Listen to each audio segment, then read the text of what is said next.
What's happening, guys? Willie here at the Great Outdoors. That's right, I'm here, but I'm in the indoors right now. After the last video that I asked Evan to make, to kind of tell you guys what was going on, I've been in bed. I've been laid out. Another way to put it, laid out. Lower back just decided, nah, in such a silly way too. That's what's really, I went to visit a friend. I'm in his music store. I'm sitting on a guitar bench stool, so you can play the guitar. Had both feet up on the top rung, playing the guitar. Went to put my feet on the floor to stand up, and it was like somebody sniped me with a 12 gauge in my lower back. Darndest thing I'd ever felt in my life. I have dealt with pain all of my life. Broken bones, stitches, concussions, knocked unconscious in church parking lots. Long story. Regardless though, pain, I know it. No stranger. Know it quite well. But what happened to me that day, there's no explanation for, and I have no way to gauge and tell you guys how bad that hurt. In the very back of the store, I almost was on my knees crawling out of the place. It was everything I could do to maintain my composure, walk to the front, tell my friend, hey, got a little bit of a problem, I'll be back later. And that was about all I could do. By the time I got into the parking lot where the Acura was at, I was on the hood of the thing, scooting across it, just trying to get the door open to get in the car and get back home. Long story short, I got back home. 4 days later, I wound up in the hospital. Couldn't take it anymore. Never hurt like that in my life. Went through 4 days of it. What ended up happening was muscle issues, spasms in one, slightly torn on another, all from just standing up. Something so stupid, something so simple. Anyway, here I am, I'm back. I'm trying to get you a video out today. Sorry about my spooky lighting, but when you're down, your stuff will go missing. My lamp went missing. I know where it is, but she's still using it. What I'm here to talk about today, when you are down and you're laying there staring at the ceiling or looking out the window, naming the leaves that are still on the ends of the limbs, waiting for them to fall so you can yell bye to them as they fall to the ground, you start thinking about a lot of things. And one of the things that I was thinking about and has been on my mind for quite some time, the Quick Microlite. This is a 265, I think is what they call this model. It is the Microlite. These reels, for whatever reason, I really like them. They cast far. They seem to be very mechanically well thought out, designed, engineered. But they're thick. They're really thick. I don't know why. I don't know why that is. I have two of them here. I got the spool off this other one over here because it's got line on it and I don't want line flying everywhere, but they're just thick. I don't understand. But what we're going to do, I have ideas. I'm going to tear into this one right here, and we're going to see if we can't loosen this thing up a bit and take a little bit of that thickness, that almost like old oil and grease feel to it. See if we can't loosen it up a bit. I think I have an idea. And I'm going to let you look in there real quick just to kind of get you an idea of what's going on in there. You have, of course, the worm gear style. Then you have a nice brass gear for your crank gear here. Then you have this, it's not a swing arm, but it is a, when it's a pivot point really, if you want to know the truth. Moves up and down with another gear that's hiding underneath of there. I'm sure there's a fancy name for that gear. I think that these reels, if you over-grease them, I think they get too thick. So that is what we're going to do today. We're going to try to take this thing apart, clean it out, maybe go more oil than grease, and see if we can't make this thing a little bit easier to reel on and not be so thick. One thing that's always important to remember with these quick reels, this rotor threads on to that pinion shaft. Okay, it threads on. So remember, and it does come off in a normal manner. It's counterclockwise to unscrew it off there. But one of the things that's always, I think, been instilled in me is friction, even though you may use just say grease or something, still creates friction.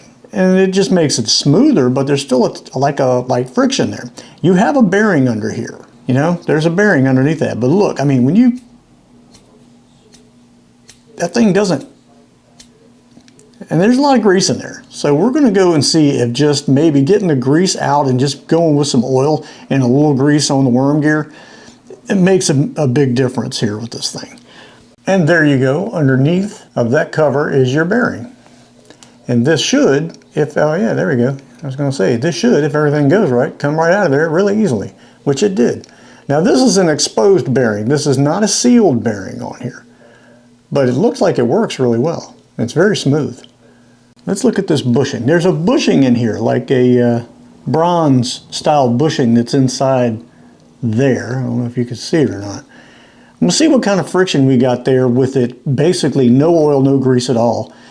And maybe we can buff that. We can use some wet sandpaper or something like that and smooth that out a bit and see if we can't make that just a little bit, you know, easier, a little bit more ported and polished. You know what I'm saying?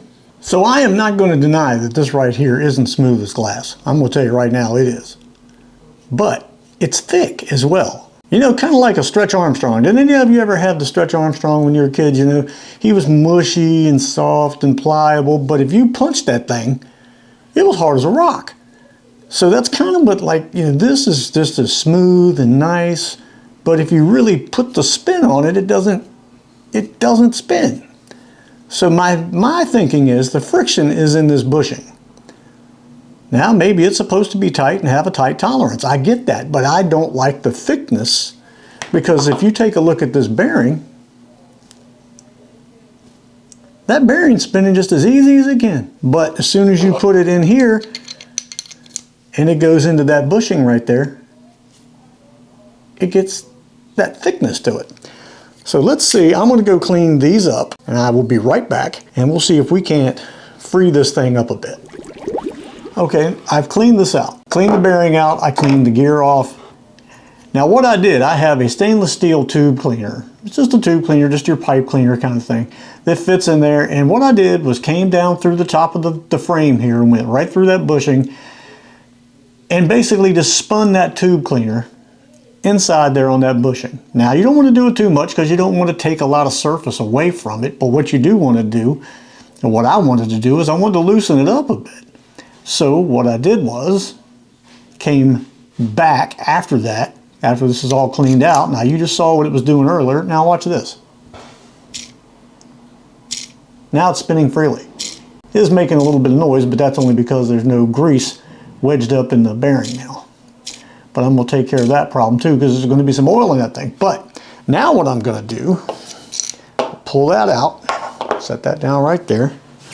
I have, this is 1500 basically mirror fine wet sandpaper. Now what I'm going to do, I've already used it on a couple of other things. I'm going to roll this thing up as tightly as I can get it. And now I'm going to run this thing down through here and put it in that bushing.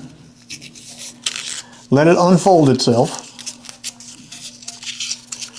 And then I'm going to just spin it and kind of buff that bushing out. And I'm just going to do that inside that bushing until I get some of those scrapes and scars out of it, which weren't bad. You know, they're hairline kind of thing. Very much like, I don't know, boring out an engine, you know, honing an engine cylinder kind of thing. So yes, some of my fishing equipment stuff gets the automotive treatment. And you can see, if you look on that sandpaper there, you can see some of that bushing in there, which is made of bronze, if I'm not mistaken. Now what I'll do is I will roll it up again, and then I'll put it in there on the other side. See, this is the side I was using. I'll go to this side now and just spin that thing in there. Oh yeah, man, look, I don't know if you can see it. I hope you can. How shiny. Look at that. That's moving really nice. Okay, so what we're going to do here is very quickly put this thing back together. I'm going to really use more just oil on the flat areas. Just a little oil right there. Drop a little oil. I almost said grease. No grease. We're just doing oil here just to see what happens. We're going to put some oil down inside that bearing. Squirty, squirty, squirt. Good lubrication down inside these ball bearings. Clicker slows it down a little bit, but we're definitely moving better now than we were. Okay, yes, it does look like Halloween in here or something. I'm sorry about that. I don't know what else to tell you, man. My wife took my light. Look at that. All that took was a little fine tuning, a little buffing. No more thickness. I'm not down with the thickness anymore. Anyway, I know this video looks kind of silly and stupid and dark and spooky and whatever you want to call it, but it's all I could do right at the particular moment. But this has been bothering me. That's incredible is what that is. So there you go. I took the Microlite Quick DAM, or the DAM Quick Microlite 265, which was rather thick feeling and now is rather loose feeling.